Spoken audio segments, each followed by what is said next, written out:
This is the Group 9 presentation for Airborne Express.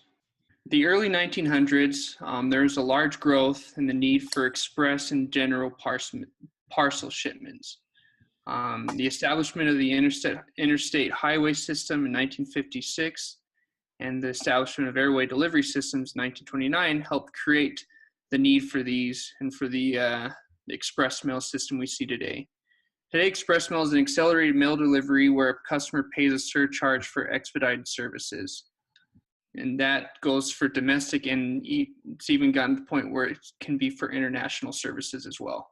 As this industry has developed, there's been a need for companies to have to create a specific niche in order to stay relevant in the delivery service industry.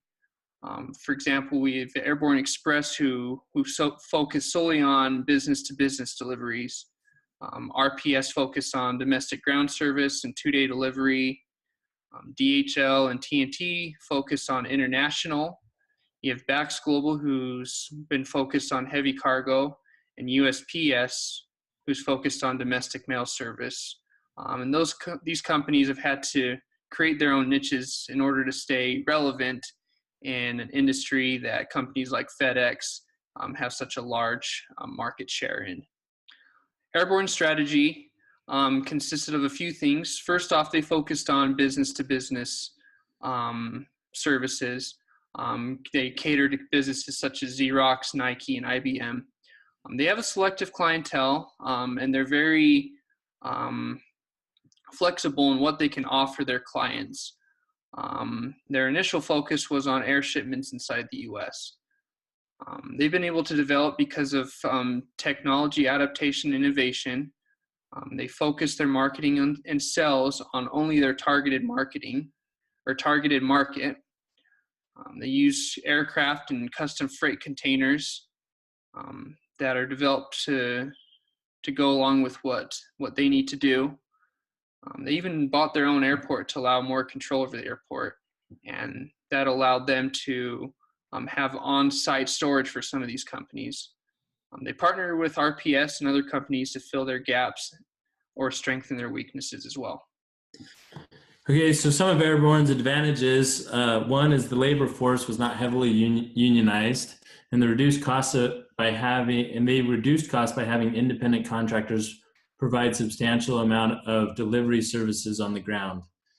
They do not maintain retail service centers. They own their own airport at their main hub, and they've reduced market pricing to a targeted market for B2B businesses.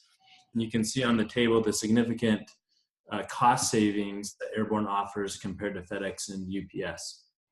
For the next steps, Airborne should move to a distance-based pricing, and they would still be able to maintain their lower price compared to FedEx and UPS, while potentially increasing their margin by following a similar pricing model. They could merge with UPS and integrate their software platforms, adopt the RPS innovative tracking software to offer better customer service to their clients. They could look at a strategic partnership with a company like Staples or Walmart to expand their retail locations, expand their market focus and accessibility to the general public, and focus heavily on a domestic market with limited international services.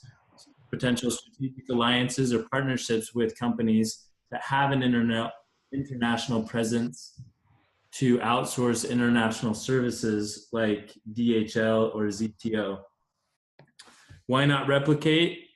Well, Airborne Express offers a significant cost savings to its niche clients that FedEx and UPS can't match without slashing their overall prices to their entire customer base. They also other companies have high labor costs, where Airborne's hub location has a low cost of labor compared to its competition. Getting into the air delivery service has a high capital investment, and Airborne has bought used planes, and they own their own airport, which other companies, it would be difficult to replicate. FedEx and UPS have been on the leading edge, where Airborne has evaluated their technology after their investment which reduces R&D investments.